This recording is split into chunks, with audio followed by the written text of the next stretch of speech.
Akhirnya pada bagian yang ketiga, saya mengajak kita untuk melihat hati yang bijaksana itu seperti apa. Saudara yang terkasih, ketika kita membaca teks ini, kita memahami hokmah seperti apa, hati yang bijaksana. Pertama, ketika kita menghitung hari, manah yamin, maka kita menyadari bahwa hidup ini singkat, fana, dan tidak dapat dibandingkan dengan kekekalan Tuhan. Atau kita sadar untuk apa? Tidak membuang waktu kita dengan sia-sia. Yang kedua, membawa kita kepada hati yang bijaksana, lebab hokmah. Karena apa? Kita punya keterampilan yang kita asah terus untuk melakukan apa? Sesuai dengan kehendak Tuhan. Apa yang Tuhan inginkan dalam hidup kita, kita dapat melakukan. Itu hati yang bijaksana. Dan kita semakin takut akan Tuhan melalui kita berjalan intim dengan Tuhan. Nah, sehingga saya menyimpulkan begini. Meminta hati yang bijak adalah doa agar Tuhan menolong kita menggunakan sisa usia kita untuk hal-hal yang bernilai kekal, bukan sekedar mengejar kesenangan sementara. Kita lebih dalam lagi melihat tentang apa yang terjadi pada hati yang bijaksana. Itu terjadi pergeseran fokus dari diri sendiri pada kehendak Tuhan.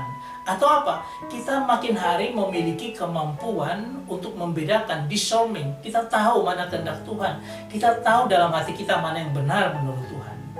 Dan berkenan kepadanya.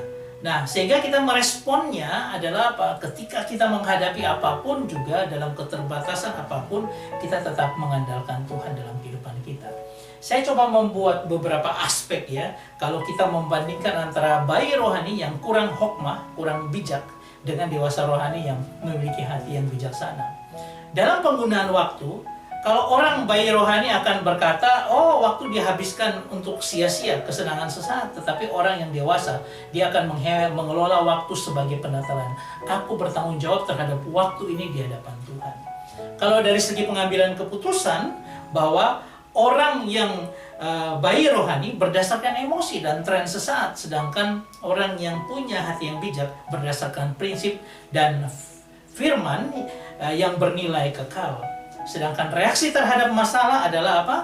Orang yang bayi rohani akan panik, menyalahkan Tuhan orang lain, tetapi orang dewasa akan tenang dan mencari hikmat Tuhan di balik masalah itu.